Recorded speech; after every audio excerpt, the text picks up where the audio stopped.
ನಮ್ಮ Sahyadri news channel ಅನ್ನು YouTube, Facebook ಹಾಗೂ ಇನ್ಸ್ಟಾಗ್ರಾಂನಲ್ಲಿ ನೋಡಿ. ಸಬ್ಸ್ಕ್ರೈಬ್, ಲೈಕ್ ಮತ್ತು ಶೇರ್ ಮಾಡಿ ಪ್ರೋತ್ಸಾಹಿಸಿ. ಭಾರತ್ ಮಾತಾ ಕೀ ಜೈ! ಭಾರತ್ ಮಾತಾ ಕೀ ಜೈ! ಕಾರ್ಗಿಲ್ ಯುದ್ಧೋತ್ಸವದ ಮಹತ್ವ ಹಾಗೂ ಕಾರ್ಗಿಲ್ ಯುದ್ಧೋತ್ಸವದ ಬಗ್ಗೆ ಒಂದೆರಡು ಮಾತಾಡೋರಿಗೆ ಎಲ್ಲರಿಗೂ ಕೂಡ 1 ನಿಮಿಷದ ಮೌನ ಆಚರಿಸುವುದರ ಮೂಲಕ ಗೌರವ ಸಲ್ಲಿಸಬೇಕು.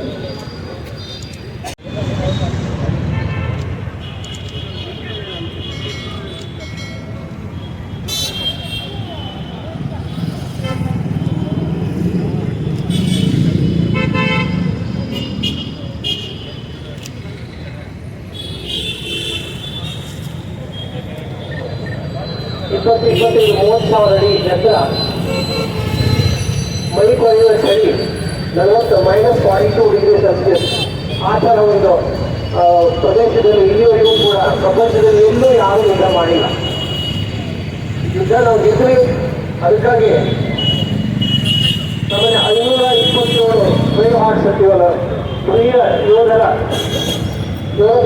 ಹುತಾತ್ಮರಾದರು, ಅವರ ಬಲಿತ ಯುದ್ಧ,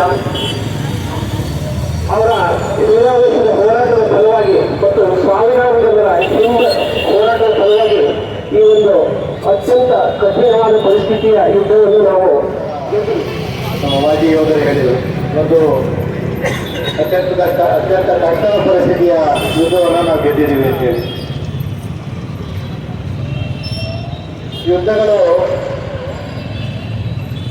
ಪ್ಲೈನ್ ಲ್ಯಾಂಡಲ್ಲಿ ನಡೀತವೆ. ಆದರೆ ಈ ಯುದ್ಧ ನಡೆದಿದ್ದು 18,000 ಅಡಿ ಎತ್ತರದ ಒಂದು ಪ್ರದೇಶದಲ್ಲಿ ಯುದ್ಧ ನಡೆಯಿತು. ಸುತ್ತಲೂ ಮಂಜು ಕವಿದಿತ್ತು, ಮಳೆ ಬರ್ತಿತ್ತು. ಇಂಥ ಪರಿಸ್ಥಿತಿಯಲ್ಲಿ ಯುದ್ಧ ಮಾಡುವಂತ ಒಂದು ಪರಿಸ್ಥಿತಿಯನ್ನ ಭಾರತೀಯ ಸೇನೆ ಎದುರಿಸಬೇಕಾಯಿತು. ಮೇ 3ನೇ ತಾರೀಕು ಶುರುವಾದಂಥ ಯುದ್ಧ ಜುಲೈ 26ಕ್ಕೆ ಹೋಗಿದ್ದು. ಸುಮಾರು 76 ದಿನಗಳ ಕಾಲ ಯುದ್ಧ ನಡೆದಿದೆ. ಇದು ಪೂರ್ಣ ಪ್ರಮಾಣದ ಯುದ್ಧ ಆಗಿರಲಿಲ್ಲ. ಆದರೆ ಪೂರ್ಣ ಪ್ರಮಾಣದ ಯುದ್ಧಕ್ಕೆ ಏನೂ ಕಡಿಮೆ ಇಲ್ಲದೆ ಇರುವಂಥ ರೀತಿಯಲ್ಲಿ ಯುದ್ಧ ನಡೆದಿತ್ತು.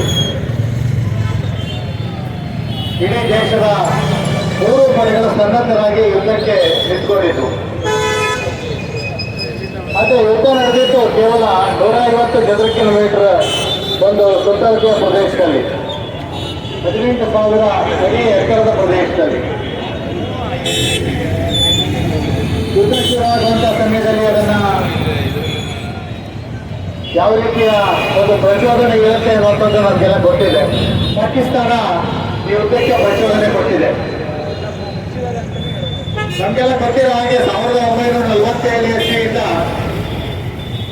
1999 ಇಸ್ವಿಯವರೆಗೆ ಏನು ಯುದ್ಧಗಳು ನಡೆದವು. ಭಾರತ ಯಾವತ್ತೂ ಕೂಡ ಪಾಕಿಸ್ತಾನದ ಯುದ್ಧ ಮಾಡಬೇಕು ಅಂತ ಕಾಲ್ಕೆದ್ರೆ ಹೋಗಲೇ ಇಲ್ಲ. ಆದರೆ ಪಾಕಿಸ್ತಾನ ಎಲ್ಲ ಸಂದರ್ಭದಲ್ಲಿ ಯುದ್ಧವನ್ನ ಭಾರತದ ಮೇಲೆ ಹೇರಿತು ಅನ್ನೋದನ್ನು ನಾವು ನೆನಪಿಟ್ಕೋಬೇಕು. 1947 ಇಸ್ವಿಯಲ್ಲಿ ಭಾರತ ಪಾಕಿಸ್ತಾನ ಹೇಳಿ ದೇಶಗಳ ವಿಭಜನೆ ಆದಂಥ ಸಂದರ್ಭದಲ್ಲೂ ಕೂಡ ಕಾಶ್ಮೀರದ ಮೇಲೆ ಕಾಲ್ಕೆರೆ ಜಗಳ ಬಂದಿದ್ದು ಪಾಕಿಸ್ತಾನವೇ.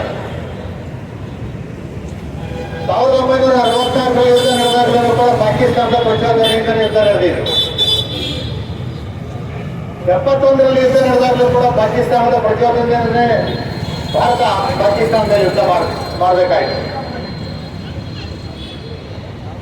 ಹಾಗೆ 99ರಲ್ಲಿ ಯುದ್ಧ ನಡೆದಾಗಲೂ ಕೂಡ ಅದು ಪಾಕಿಸ್ತಾನದ ಪ್ರಚೋದನೆಯಿಂದಲೇ ಯುದ್ಧ ಆಯಿತು ಅನ್ನೋದನ್ನು ನಾವು ನೆನಪಿಟ್ಕೋಬೇಕು.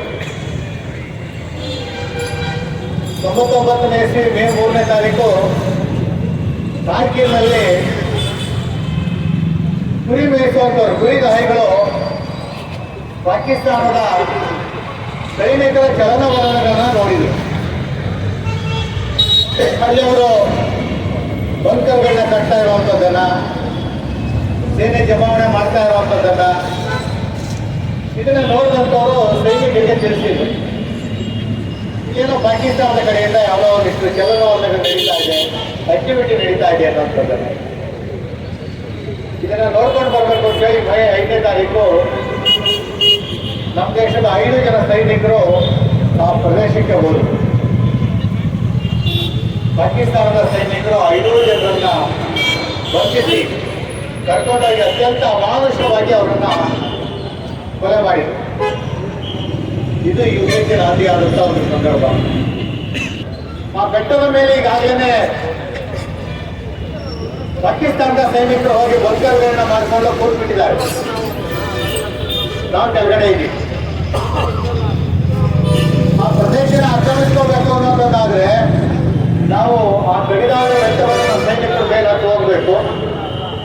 ಅವ್ರು ಮೇಲ್ಕೊಂಡಿದ್ದಾರೆ, ಮೇಲಿಂದ ಶೆಲ್ದಾಳಿ ಮಾಡ್ತಾರೆ, ಗುಂಡುಗಳನ್ನು ಹಾರಿಸ್ತಾರೆ, ಬಾಂಬ್ ಹಾಕ್ತಾರೆ. ನಮ್ಮ ಸೈನಿಕರಿಗೆ ಮತ್ತೆ ನಮ್ಮ ಸೇನೆಗೆ ನಮ್ಮ ಸರ್ಕಾರಕ್ಕೆ ಜನರು ಬಹಳ ಸ್ಪಷ್ಟವಾಗಿ ಗೊತ್ತಿತ್ತು ನಮ್ಮ ಬಲಿದಾನ ಆಗಲೇಬೇಕಾಗುತ್ತೆ ಇದಕ್ಕೆ ಅಂತ. ಅವತ್ತು ನಮ್ಮ ದೇಶದ ಪ್ರಧಾನಮಂತ್ರಿ ಆಗಿದ್ದಂಥವರು ಅಟಲ್ ಬಿಹಾರಿ ವಾಜಪೇಯಿ. ಕೇಳಿ ಆ ಮನುಷ್ಯ ಅತ್ಯಂತ ರಾಷ್ಟ್ರಪ್ರೇಮಿ, ರಾಷ್ಟ್ರಭಕ್ತ, ದೇಶದ ಒಂದು ಇಂಚು ನೆಲವನ್ನು ಬೇರೆಯವರಿಗೆ ಬಿಟ್ಟುಕೊಡಬಾರದು ಅನ್ನುವಂಥ ಅದಮ್ಯವಾದಂಥ ಒಂದು ಬಯಕೆಯನ್ನು ಮನಸ್ಸಲ್ಲಿ ಹೊಂದಿರುವಂಥವರು 527 ಜನ ನಮ್ಮ ಯೋಧರು ಬಲಿದಾನವನ್ನು ಮಾಡಿದರು. ಆದರೆ ಒಂದು ಆಶ್ಚರ್ಯಕರ ಸಂಗತಿ ಏನು ಅಂತ ಹೇಳಿದ್ರೆ माता की भारत माता की वंदे माता की जिंदाबाद जिंदाबाद बीजेपी जिंदाबाद जिंदाबाद जिंदाबाद बीजेपी जिंदाबाद जिंदाबाद जिंदाबाद बीजेपी जिंदाबाद भारत माता की